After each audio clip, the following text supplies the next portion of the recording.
sa aton is subong is first session Bible study, then second session is Q&A, or we are giving time to answer questions, sa ating mga biblical lesson or topics or doctrines na gustong malaman ng ating mga kapatid.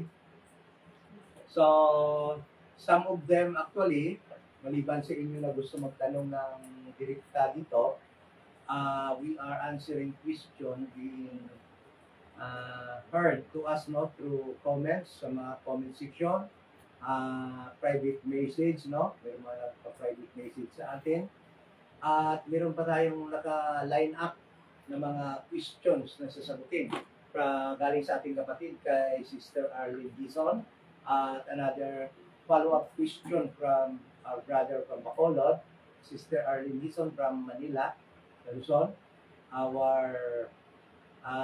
Yung sunod pa, yung brother din natin sa Bacolod, si Brother Noel Lin, meron pa siyang mga katanungan, and he believes, that we have our group, can provide answer sa kanyang mga query.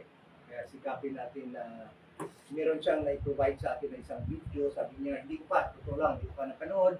Sabi niya, Brad, bigyan mo ng time. Then, nagbigay siya ng katanungan, then napanood mo dyan.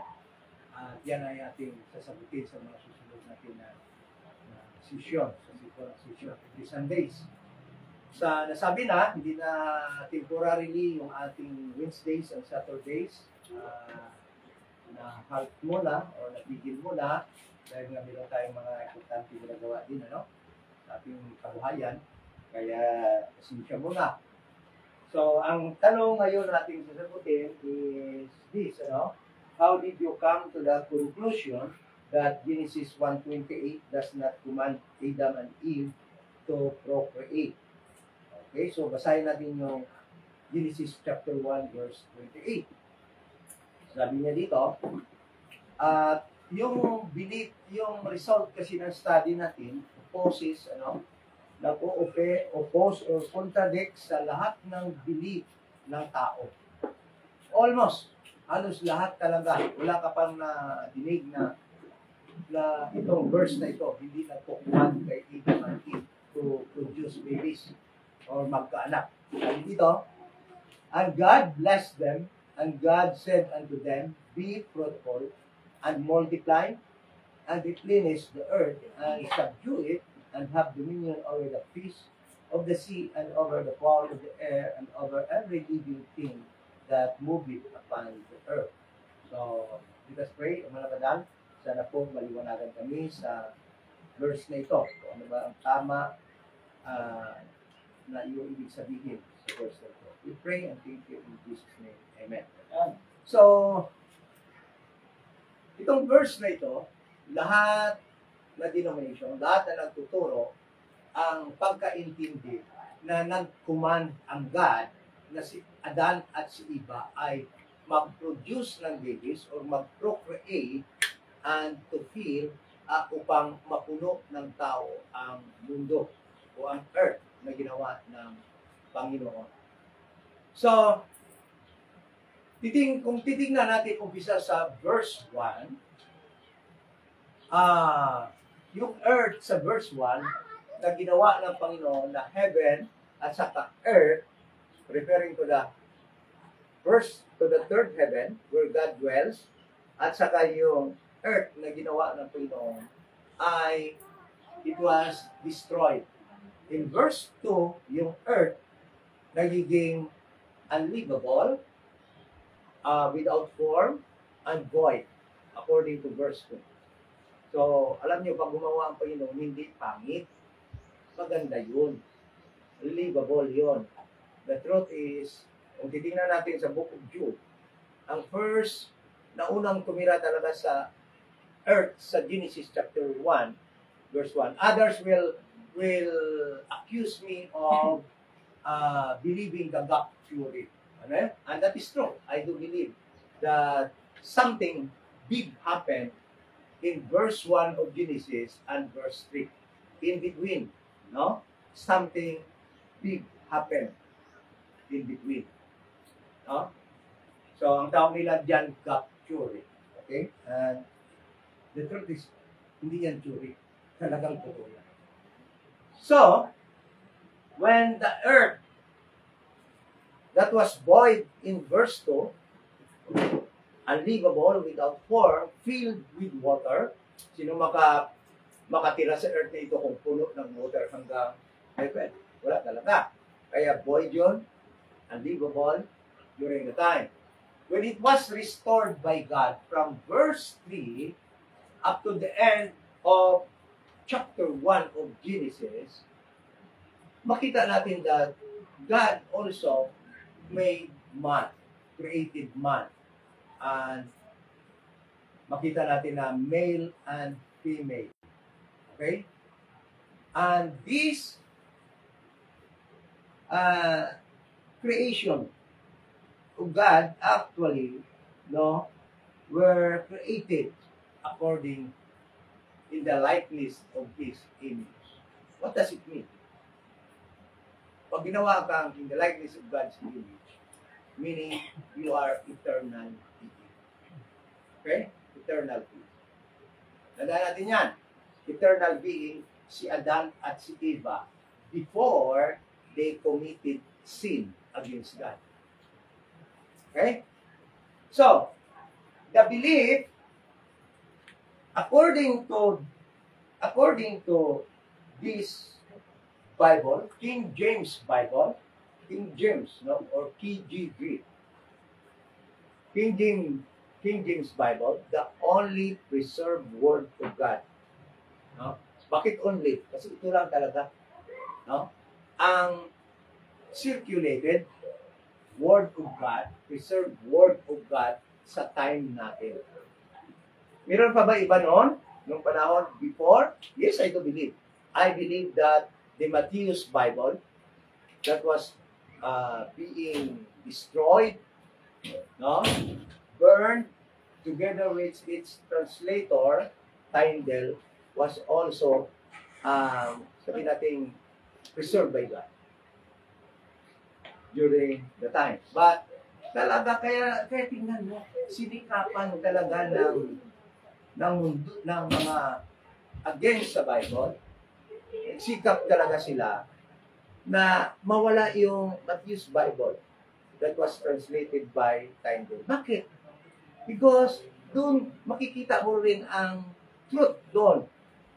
So it was destroyed. But God has the power to preserve His word according to the language that is prevailing in our time, and that is English language.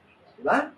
O, kaya hindi tayo magtataka bakit English. Kasi alam ng Panginoon na dito tayo nagkakaintindihan, this generation ay nagkaintindihan sa ganitong language. And He preserved it sa... So, bakit isa lang talaga yung Bible ng Panginoon? Bakit ibang study yun? Para maintindihan natin kung bakit ibang understanding ng ibang tao sa verse na ito. Ha? Bakit isa lang talaga? Kasi all other translation actually was made to discredit this book. Talagang ginawa nila yun para ma-discredit ito, para maraming mali, para maraming mga difference between sa kanilang mga bagong translation at sa King James Bible. And what is the purpose? To create and to sow, para magtanim ng confusion. Okay? That is why many preachers will say that, yeah, okay lang naman yun, yung mga translation na yun, kasi ginawa nila yun to be, para magiging mas maintindihan, mas madaling maintindihan. Alam nyo, that is not true. Ginawa nila yung mga translation, thousands of translation, to destroy, to discredit the preserved word of God, King James Bible. Meaning, kung anong mabasa mo doon sa other translation na hindi tama dito, is mali yun. Ito yung tama talaga. Okay? So kung anong mabasa natin dito sa King James Bible, when it comes to Genesis chapter 1, verse 28, yun yung tama.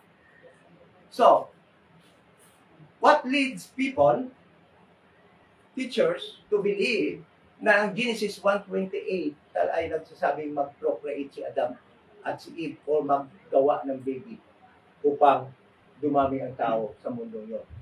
Na during the time, sila naman ay mga eternal being pa. Hindi pa sila nagkasala.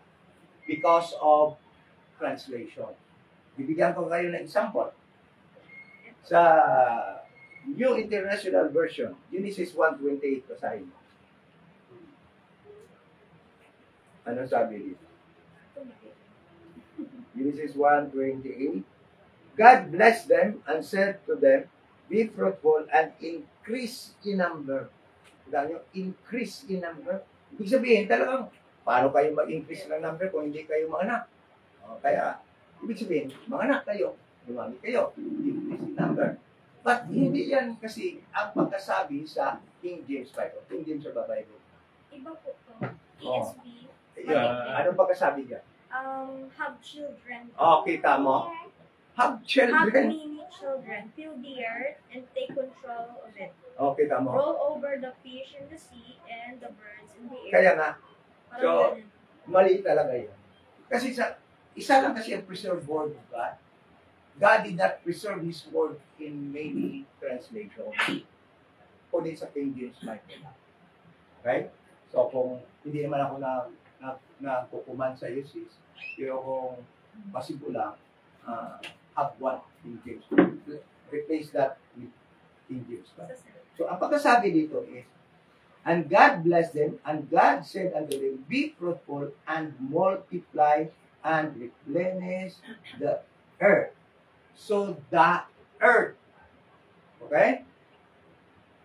Replenish the earth. The word "the" is definite article that will lead you to the next word or will introduce you to the next noun upang malaman mo. Okay, kung ano yun. So, "the" nag-describe sa next word or name, this is earth. So, ibig sabihin, dyan is that Adam and Eve magiging fruitful. Okay? Sabi dito, fruitful and multiply and replenish the earth. Yung earth, hindi sila sinabihan na manganak kayo, kundi, kasi ganito yung purpose bakit ginawa sila, si Adan at si Eve.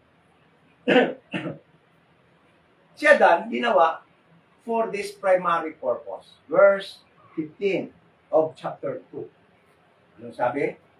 And the Lord God took the man and put him into the garden of Eden to dress it and to keep it.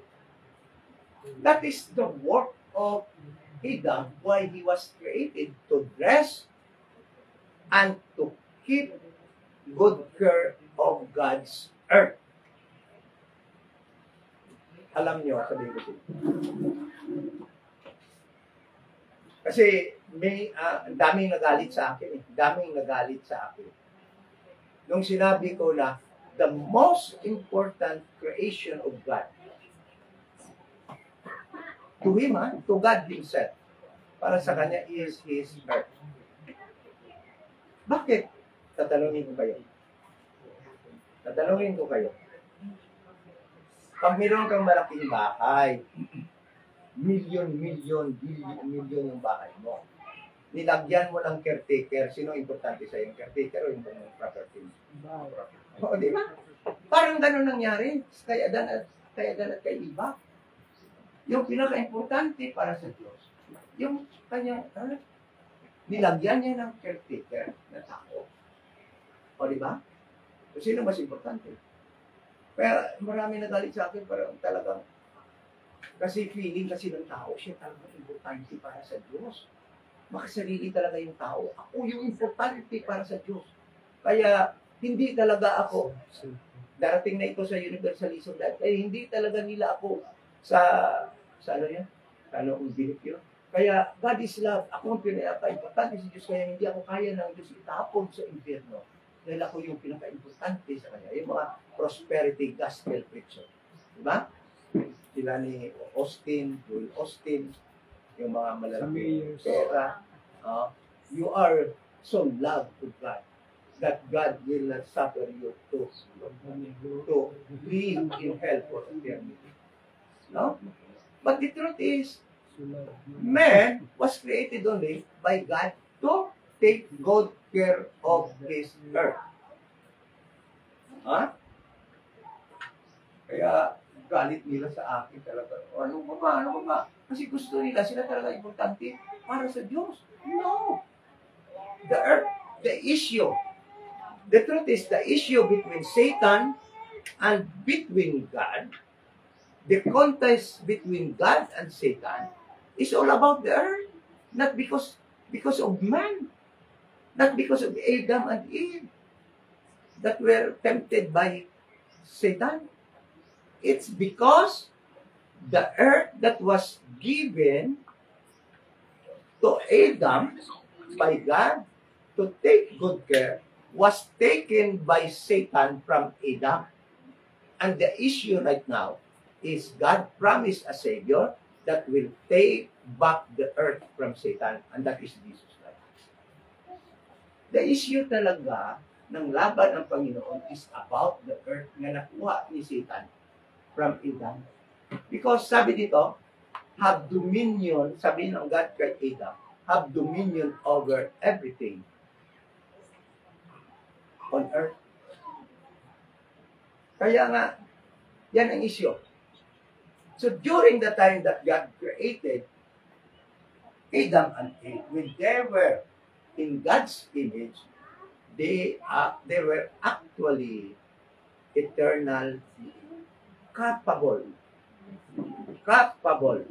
of doing everything that will preserve, so that they, through these two, they can preserve the earth. They can take good care of the earth. And listen to this. Sabi dito, be fruitful, ibig sabihin, yung dalawang ito magiging fruitful. Kaya si ino sa ating mga nagtatrabaho. If you are an employee, you can be fruitful in your job. Yun, ang fruitful dito, hindi sabihin magmana. Kundi magiging productive ka sa iyong trabaho. You must, what we call this, exert effort so that you will become productive sa iyong trabaho as caretaker of the earth. Yan yung be fruitful. Multiply, meaning, the same sa replenish, no? Ibig sabihin, yung mga tanim dyan, padaminin mo, asikasuhin mo, yung mga kahoy, mga hayop na binigay ng Panginoon, asikasuhin mo, na hindi sila maging extinct, kundi patuloy yung kanilang pagdami sa mundo. But Adam and Eve were not instructed to propagate during the time. Why?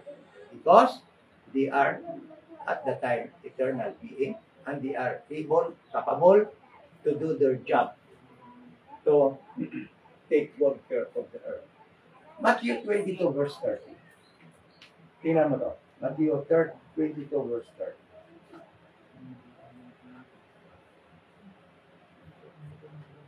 Being Matthew 22 verse 30, ano sabi?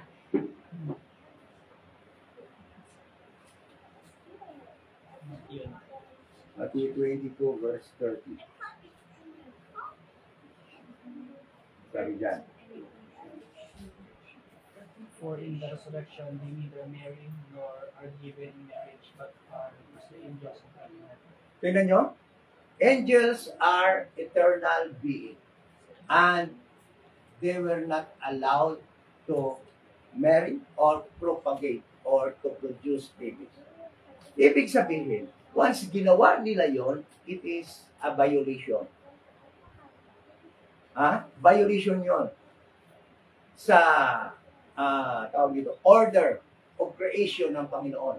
Kaya tingnan nyo, yung mga angels na nagpangasawa, na sa form of human being, sa Genesis chapter 6, at nag-asawa ng mga tao, at nanganak ng mga giants, ng time ni Noah. Tingnan mo, mali yun. They were killed by God sa pamagitan ng flood ni Noah during the time because they sinned against God. Meaning, eternal being to mag-propagate kasalanan against the order of creation of God, that eternal being should not procreate. So Adam and Eve during the time was what? In their eternal state. So it was impossible and contradiction to God's order of creation na mag-command siya na dumami sila sa time na yon. Kailan sila dumami? After nung nakasala na sila. Okay? And I will explain further. So when God created Eve, what was the purpose? When Eve was created? Anong purpose? Helper. Tingnan mo. Help me. Help Hindi me. wife. Hindi asawa. Kung helper, it is against, alam nyo, maraming nangyayari yun. Yung isang bahay, mayroong helper, binuntis ng amo. Mali yun, hindi. Eh, bakit bubuntisin ni Adan yung helper lang niya, hindi naman niya yung asawa? Kasi it was created as his helper. Katulong niya sa pag-asikaso na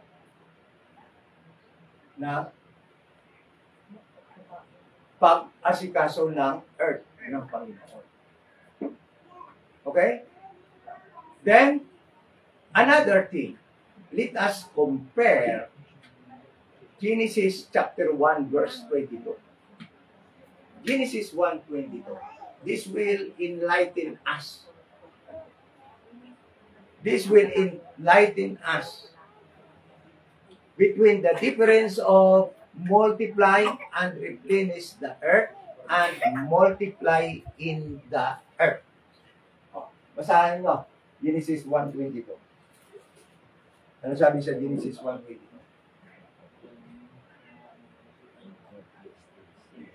Kaya sa mga mag-asawa na hindi magkaanak, sabihin nyo, sa panahon pa kayo nang hindi pa nagkasala si Adan at Eve. Para may rason kayo na hindi magkaanak. Ganito, Genesis 1:22, ano sabi dito? And God blessed them. Umpisa natin verse 21. And God created great whales and every living creature that moved which the waters brought forth abundantly after their kind, their species, no? Then, sabi dito, after their kind, and every winged fowl after his kind, and God saw that it was good. God saw that it was good. And in verse 22, God gave instruction to this creation.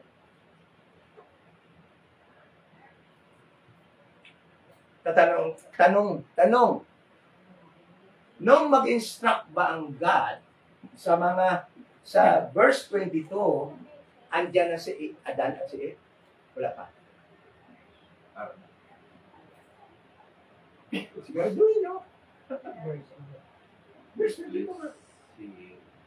Nung mag-instruct dito, andyan na si Adan at si Eva?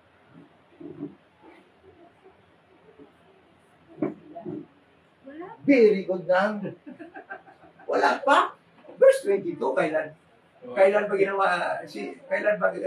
na-create si Adan? Di ba sa sa later part pa? Oh.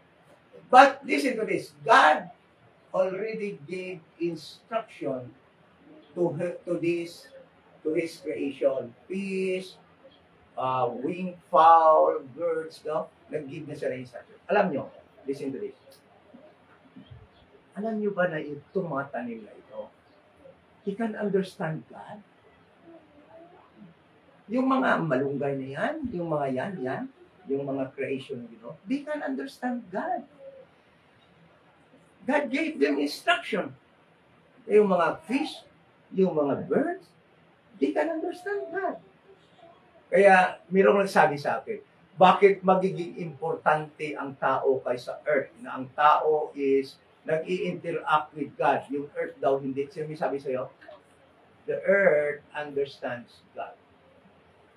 Lahat ng creation ng Panginoon, kinakausap niya. At nakakaintindihan sa Panginoon. Ano sabi ng Panginoon? Ni Jesus Christ? Kung hindi kayo mag-pray sa akin, Yung mga bato. yung mga bato dyan. Yan ang tatayo at magsasalita at magbigay praise sa akin. Alam niyo ba yan? Kahit na yung earth nito, nakaintindi ng Panginoon ito. Humihinga din ito. Everything that God created. Okay? So, they are alive. Kaya, medyo napasmile ako nung sabi niya, bakit mas importante pa yung earth sa tao na yung tao interact with God while the earth does not? Ano yung sabi sa iyo, hindi? O, tingnan mo to. Ang Diyos. Kasi kung hindi nakakaintindi itong mga creation ng Panginoon, ano naman Panginoon? Para siyang, tangi, kakausap siya sa hindi nakakaintindi sa kanya. Tingnan mo, verse 22. Sabi niya sa kanyang ginawa sa verse 21, and God blessed them, saying, in-bless ang Panginoon ng mga great whales, mga birds, mga fowl, wing fowl, lahat na na-create niya sa verse 21, gin-bless niya, saying, ginhambalan niya, saying, be fruitful, and multiply, and fill the waters in the seas, and let fowl multiply, where? Multiply the earth or in the earth? There is a big difference, multiply the earth and multiply in the earth. So, ngayon, iwan ko kung ano sa ibang version. Iba dito babies. Yan, narana kabutan ka ako. Mula siya, illustrate diri sa imo Bible. So, ano na sa mo? Dito, God blessed all the living things in the sea and told them to have many babies and fill the seas. And He blessed the birds on the land and told them to have many more babies. Insakto na. Insakto man na siya. Kaya ang manahambal diri, and multiply in the earth. Kung sila yung number nila should increase in the earth. Tama? But sa verse 28, multiply the earth. So, anong difference da? Hindi nyo maintindihan niya? Ang difference?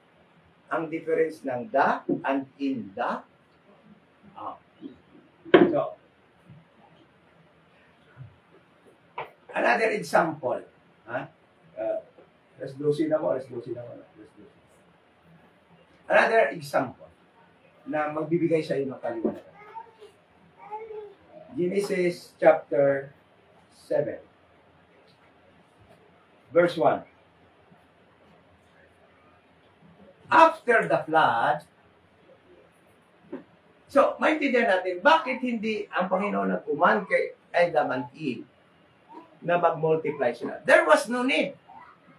Why? Because they will not die at the time. Diba? Hindi mawawala ang existence nila dahil hindi pa nga sila mamatay. They were eternal at the time. But after the flood, nung nagkasala na sila, kailan sabi ng Panginoon mga anak sila? Nung nagkasala sila, sabi ng Panginoon, mga anak na iba at napakahirap, you will be in pain, you will be in sorrow. Diba? Then, after nagkasala sila, doon na sila in-instructional mga anak. The reason, ano sa palagay niyo ang number one reason bakit kailangan na nila mga anak? Pagkatapos sila magkasala. Patay na si No, because umpisa, nung nagkasala sila, they will start to decay. Tatanda na sila hanggang mamamatay sila. Although it take 900 years. 930 years for Adam. So, ilang taon na kaya ito siya sa eternity state? Then, nung nagkasala sila, doon umpisa nag-count, 930 pa siya at namatay. 930 years sa Adam. But, definitely, these two will die in the future. That is why there was a need for them to procreate during the time. Dahil mamatay na sila. Kung mamatay si Adan at si Eva na wala pa silang anak, sino? Hindi na ang God makakreate ulit ng tao. Bakit? Dahil ba hindi niya kaya? Kaya niya. Kayang-kaya niya mag-create ulit ng tao. Dahil sa kanyang, kaso lang magiging sinungaling siya. Bakit? Kasi nung nagkasala si Adan at si Eva, sabi niya, there will be a seed of a woman that will come out from her to defeat the devil. So, kailangan talaga na isisilang yung magdi-defeat sa devil. Kaya kailangan, manganak si Adan at si Eva hanggang dumating yung tatalo kay Satanas na si Jesus Christ. Okay? Naintindihan niyo? Okay? So,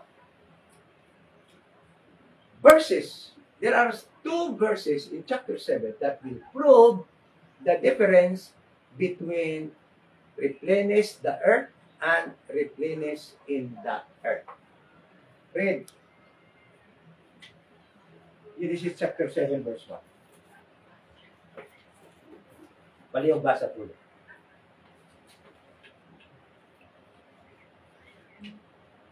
And the Lord said unto Noah, Come thou out and all thy house into the ark, for thee have I set righteous before me in this generation.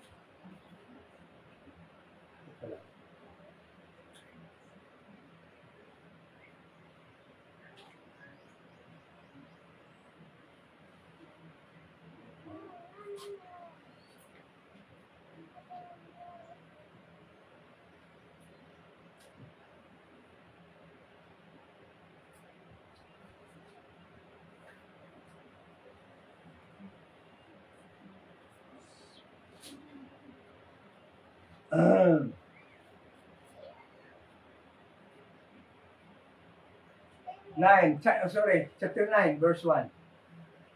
Chapter 9, verse 1. Pakibasa. Chapter 9, verse 1. After the flood. And God blessed Noah and his sons, and said unto them, Be fruitful and multiply, and replenish the earth. Replenish the earth. The same command given to Adam and Eve in Genesis chapter 1, verse 28. Noah and his sons, flood survivors, were given the task to take good care of the earth. Sino bitagaan niya kay wala na ibang tao na rin, kundi si Noah ang kanyang mga kabataan. So they were given the same task given to Adam and Eve to replenish, take good care of the earth. But listen to this. Paano ngayon kung mamatay si Adan o si Noah at ang kanyang mga anak? Sinong maiiwan? Sino pa mag-replenish and multiply and mag-take good care ng earth of God? Wala na.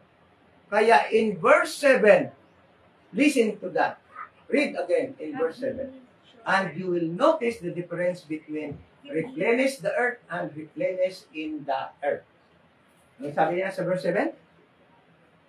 And you, Noah and his family, be ye fruitful and multiply, bring forth abundantly in the earth and multiply where?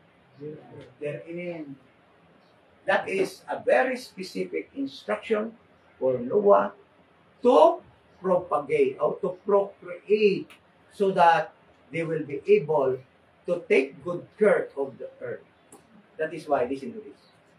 It is our duty to take good care of this earth, but we cannot do that because at this moment of time, it was being taken by Satan from Noah. Noah sinned again, di ba? And because of that, alam nyo, hindi talaga gusto ng God na ang earth niya will be controlled by the devil or Satan. Kaya na-promise siya ng Savior, somebody that will take this earth from Satan.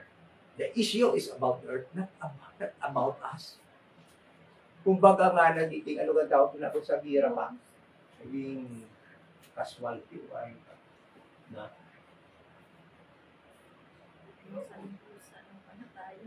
ha? So, the issue is about the earth. Replenish the earth. So, sabi ng, Noah, take good care of the earth, replenish the earth, but you cannot do that alone because you will die in the future. You must, sabi niya, you must replenish or increase or multiply therein. Tingnan nyo. Ang pagkapareho ng command kay Adam at kay Eva sa Genesis 1:28, kag sa command kay Noah sa verse 1 ng chapter 9, it's all about the earth. Take good care, Adam, take good care of the earth, be fruitful, being the caretaker of the earth, do your job properly, multiply the earth, asikasuha ang kalibutan. Yun, hindi para magpadami sila. Ngunit nung nagkasala na sila, sabi ng mga anak na kayo, ba't masakit? Ha? Kasi hindi pwede kasi mag-create ang Panginoon. Kasi maging sinungaling siya. Kasi ang sabi niya, yung mag-take back ng earth will be born of a woman. From the seed of woman. O, di ba? Sabihin na lang natin, ang woman dyan, si Eva, during the time ng ginamin, dugay na naging Israel, dahil ang woman ay Israel. At tatlo yan. Sabihin na natin din kay Mary. Physically, kay Mary. But spiritually, Israel. So, yun. So, these are the proofs. How I came to a conclusion that Genesis 1:28 was not actually God telling Adam and Eve to have babies. Huh? Because it's all about the earth. Kaya, ang pattern makita mo, pag sinabi ng God na mag-multiply, sabi niya, in the earth. Ibig sabihin, yung mga species na yun, mga creation na yun, magdamo kamo sa kalibutan. Multiply the earth. Sino niya kay Adam kay Eva, asikasuhin nyo ang earth, halungan nyo ang earth, be fruitful, being the caretaker of the earth. Pag binasa mo sa ibang translation, talagang maluloko ka. Kasi talagang magbibilib ka na, talagang mali ka, Brad, kasi sabi sa ibang translation, no. The only word of God is the English. At yung ano sinabi dito, yan yung tama. All other translations are actually evil. To serve is were created, translated to serve the purpose of Satan. No? Masama bang meron kayo dito? Hindi. For the purpose na maging reference natin. No? But, our instruction to be taken from this. Not this. For reference, this will be okay. But if you will believe this book, you will believe a lie. The lie of Satan. Andito lahat sa mga translations. So, maliwanag po yan Na, kasi alam nyo, thousand of years. Walang denomination. Walang teacher. Sabihin ko sa inyo, iwan ko kung saan kayo, research kayo, kung may nag-teach na ng gano'n. Kaya, pag sinakita nila, iba na yung tinuturo niya, no? Ni sino yan? Ang Tagay-Iloilo? Mali na yan, hindi na yan tama kasi contradict yan sa lahat ng nagtuturo.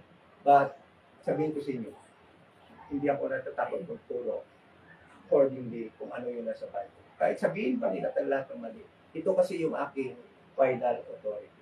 Kung ano dito, yan yung tama. Hindi yung mga pastors, kung sino nagtuturo dyan. Hindi, ito yung tama. Yan yung sabi ng King James, yan yung tama. Hindi ko yan turo na ng Panginoon, turo yan ang kanyang salita ng King James. It so happen na naintindihan ko yan. Yun lang, but it is not my teaching. The truth is, it is there, it is being maligned by the enemy. Minamalign niya ng enemy ni Satan so that we cannot believe the true word. Okay? So, sa akin lang tama na itong mga verses na ito to prove na tama yung study natin. That in Genesis 1:28, ang sabi ng Panginoon kay Adam at Eva, take good care of the earth that I made. God did not tell them to make babies. In fact, when Eve was created, helper, hindi asawa. O, di ba? Helper. Kaya, kung kayo may mga helper, huwag niyo ibuntis yung helper. Kasi bawal yun. Yung wife, ang dapat mabuntis. O, kayo, binabuntis niyo yung helper ni Adan. Ginawa niyo pa makasalanan si Adan. Sa bagay na yan. No? Hindi pwede yun. Okay? So, hopefully, naging maliwanag yan. Marami pa kaya tayong matutunan talaga sa Bible na kontra, laban, or na akalain nila bago dahil sa we study the Bible rightly divided. No? And marami talaga tayong maintindihan sa Bible na hindi natin naintindihan. Tayo ay hindi pa nag-right. Okay, any question? Out of the topic, Pastor. Okay lang. About sa, kasi dati, kasi yung paniniwala ko, kasi yun yung explanation sa simbahan, ang Panginoong Jesus at ang Panginoong Ama ay isa lang daw. Kasi dinajustify nila sa Bible na meron daw doon verse na I am God and yung God daw, isa lang. I and Father are one. I am the Father of God. So, dyan niya. Oh. Actually, yan ang pinaka-issue na hindi pa re-resolve according sa mga belief din ng iba, no? The truth is God is one God, but He function, no? In different person. No? God the Father, God the Son, God the Holy Spirit. So, imposible na isa lang yun na siya yung, ako halimbawa yung God the Father, ako din yung anak, ako din yung Spirit. Ang isang example na during Christ baptism, no? Sabi dyan, God the Father speak in heaven, no? Nagsasalita sa langit. Then the Holy Spirit sent as a dove. Then the Son is being baptized. So there are three persons, no? So yun. Hindi kasi yan pwede nga sabi ko, Father, yung prayer ni Jesus Christ, nung nag-pray siya sa cross, why hast thou forsaken me? Tapos siya din lang pala yung pinakausap niya. Hindi. Yung gusto ko kasi ma-answer yung John 10:30. Ano yun? Di ba yung I am sabi my niya Father. na the Father and I are one? Yun kasi yung lagi nilang One. Actually, one in their function as God. So sila. Halimbawa, like in one kagaya nung itong example nila sa baptist na maganda din na example. Kaya itlog. Diba? Itlog. Hindi there are three components of it, diba? The white, the yolk, and the yung shell. All in all, tawag yan itlog. Pero ang God. Sino sa person? Oo, ha? Sino sa person? Oo. Ganun din. So, yun, parang nakakalito ng ulo yun na Confusing ako. kakausapin ko yung sarili ko, Father. Na ako rin na pala yung Father. Yung Son, kinakausap yung Father. Tapos, First John 5:7. ah, First John 5:7. ano yung God basahin mo? Yun, share niyo. For directly the Spirit never in heaven. 1 John. There are three that bear witness in heaven. The Father, the Son, and the Spirit. Ano yan? Oneness yan eh. Oneness yan. Apostolic. Yung mga apostolic, yan yung teaching. Kasi yung ito ko kasi sa Catholic. Kasi ganito yon. God the Father is Spirit. Formless Spirit. God the Son, muna siyang flesh. Siyang nag-represent as flesh. God the Son. God the Spirit, pagkita natin sent as comforter. Siya ngayon ang dito, ang God the Spirit. After Jesus Christ went up to heaven. Kasi hindi pwede tingnan mo, si Jesus Christ, nung sabi niya, it is expedient for me to go to heaven so that I can send to you the Holy Spirit. So, ibig sabihin, kung siya din yung Holy Spirit na God, kung isa lang yun, ibig sabihin, during the time na andito siya sa earth, andito din yung Holy Spirit. Kaya makita natin na iba talaga yun dahil sabi niya, kailangan ko nang umakyat doon so that may padala ko sa inyo yung Holy Spirit. God the Holy Spirit. He will remind you of everything. Sabi niya doon sa mga kingdom saints, sila ni Peter. So, yan ang mga verses that will prove the maliging teaching. Like, ano din po, meron kasi, hindi siya siguro, theory na yung conspiracy siguro, pero sabi kasi sa Genesis daw, kasama daw ng ama ang anak that time, yung ginawa yung earth, kasi meron daw minention sa Genesis na let's na world. Yes, and that speaks of plurality. Let us. The word us, more than one. Oo. So, later on, malaman na natin na ang us dyan is composed of three. By the Father, the Son, and the Holy Spirit. So, that is why it is us. So, kung siya lang isa, siya man lang yun, I will na lang ginamit yan. I will make man. Kung sa Hebrew pa daw, Elohim, Plural na siya. Plural na siya. Ang word name. kasi marami din kasi nakukonfuse sa mga nakasabayan ko. Nakukonfuse sila sa ganyang bagay. So, parang alam ko din paano ko Alam mo sa Bible, kaya tingnan mo lang, kagaya ng Iglesia ni Cristo, dahil meron din nakalagay dyan na Jesus Christ is man, kaya hindi na sila nakapiniwala. Ano?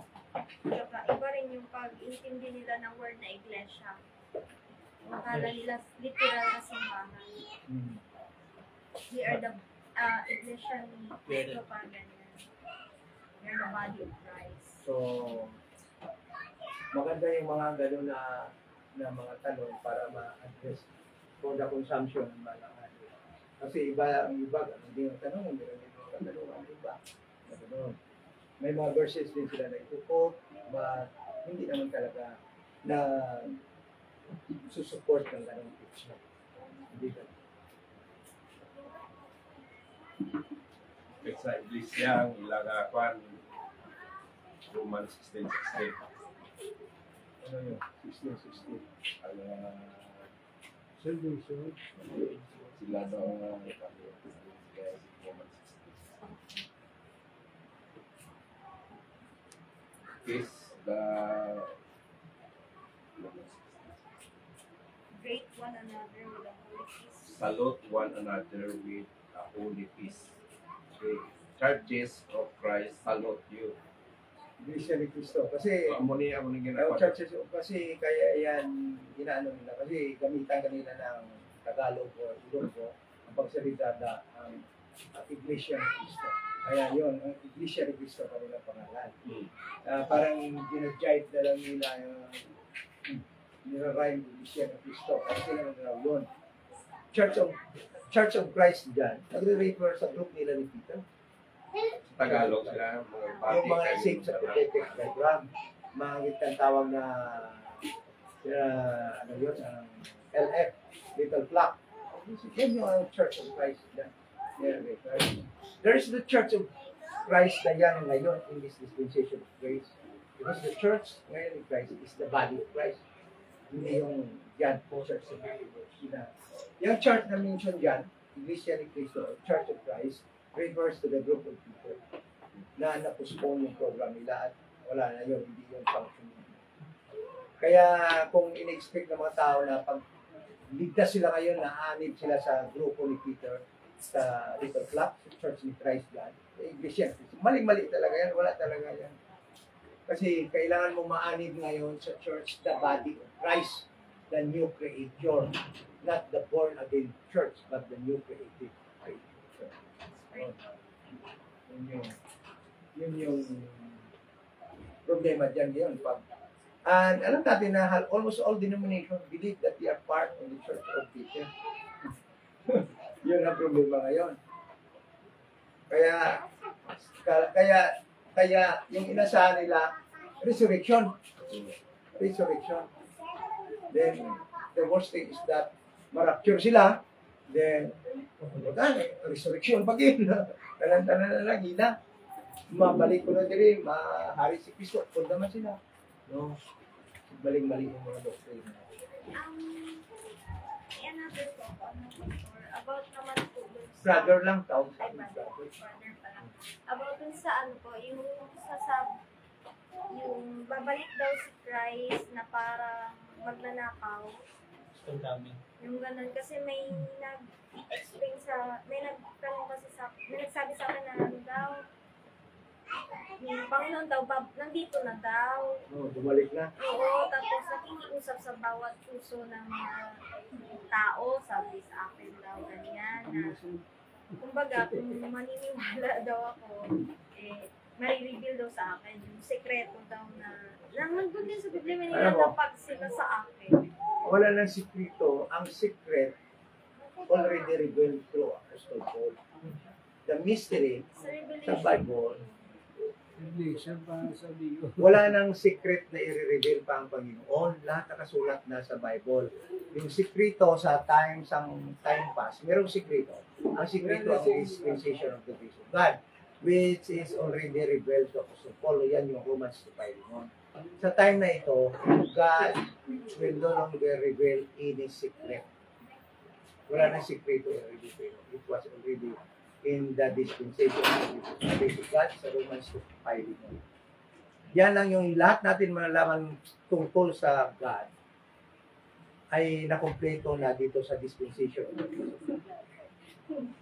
So, with regard to thief in the night, it speaks of His second coming.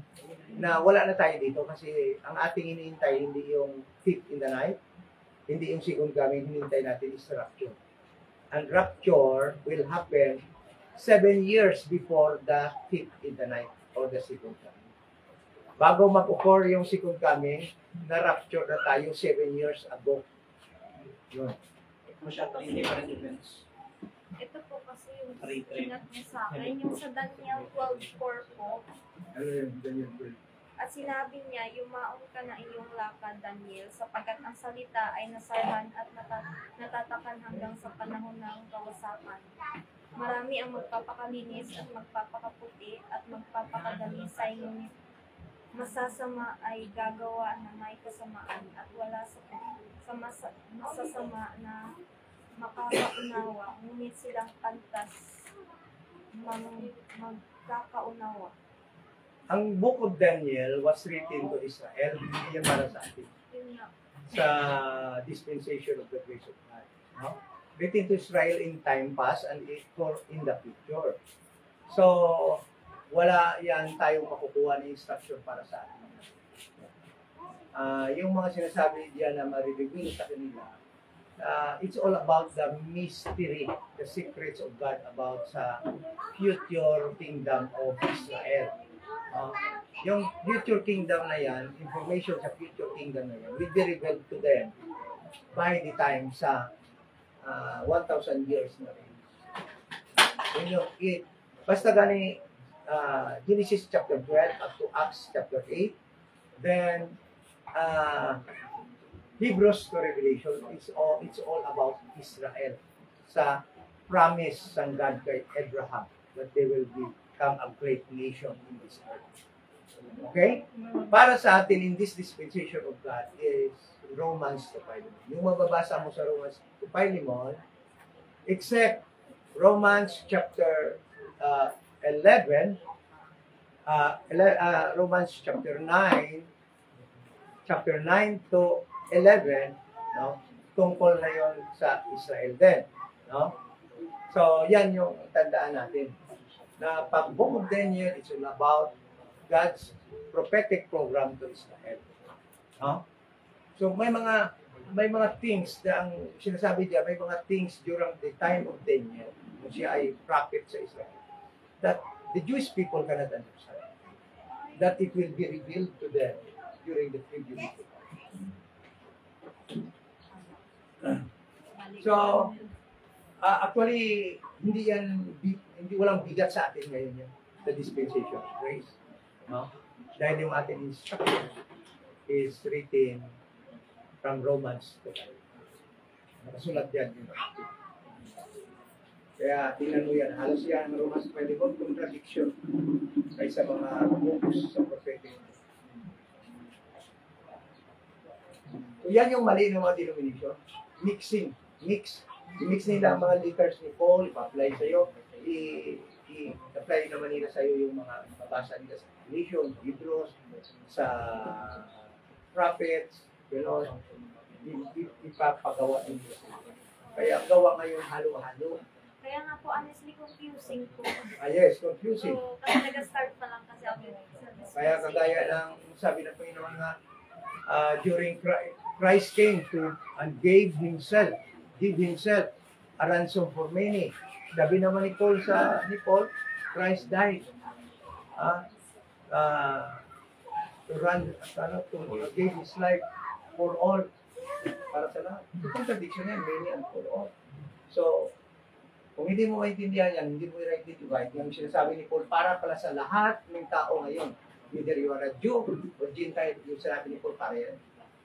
Para yan lahat sa lahat.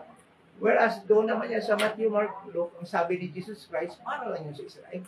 Kaya for many. No. So, ang dami pa. Gaya ng sa Old Testament, sa Book of Exodus, Genesis, chapter 17, circumcision is a must for the Jewish people. Kailangan siya ma-circumcise. Kung hindi siya ma-circumcise, they will be cut off from their people or talagang hindi sila akuin ng mga Hudyo. Ngunit ngayon, in this dispensation of grace, wala yun. Whether you are circumcision or uncircumcision, it doesn't matter. Ang nag-matter ngayon is that the body, the new creature, the body of Christ. Yun. Kaya maraming contradiction kung hindi ka marunong ng Christ. Okay? So, any more? Write down yung mga question mo next Sunday. Then, bigyan natin ang mga kasagutan. Kung pwede natin i-discuss din ito sa live natin. Pwede mo sa ating channel. Sama tayo yung YouTube channel. Or, ano yung ato na Jeep? Facebook page. Okay? So, mga videos na may mga title, kung makita mo na, mga question mo, basic answer na sa mga videos na. So, let us pray and close ang atong Bible study, circumcision. Ama na banal, salamat sa opportunity, time, na ginatag sa amin. Salamat sa joy, sa fellowship, sa mga kulturan, physically, upod na akong subong, abisan pa sa among upod, mga kasama online. Thank you so much.